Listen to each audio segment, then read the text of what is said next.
Hi, I'm Jasmine Hathaway, one of the co-founders of PALS, and today I'm here to talk to you about a case study of the type of client that we might help as after-loss professionals, focusing on the non-legal, non-financial advice side of supporting clients with all the tasks that fall to them after the loss of a loved one. Today, we're going to meet Carlos.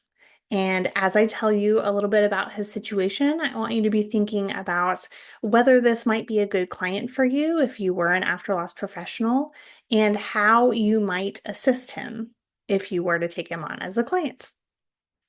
So, Carlos's grandmother passed away, and he has been named the executor in her will. While honored, he feels completely unprepared for the responsibilities.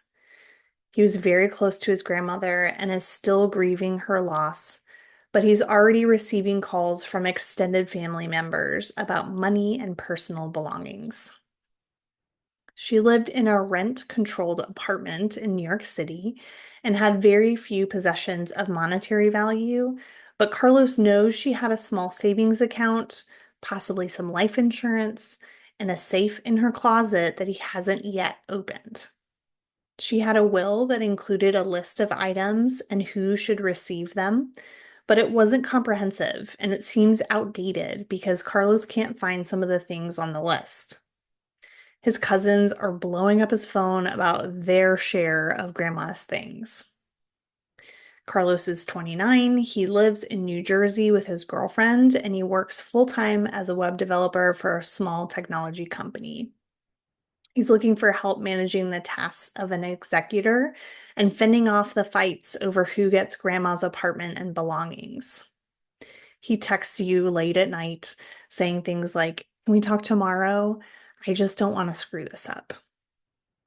Okay, so this is kind of the initial batch of information that you get from Carlos being the executor of his grandmother's estate.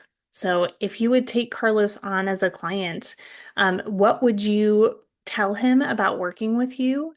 What would be some of the initial tasks that you would advise him to work on first?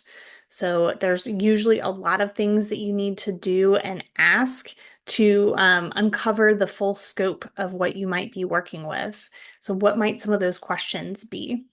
Feel free to leave your ideas and thoughts in the comments. I'd love to see what you think.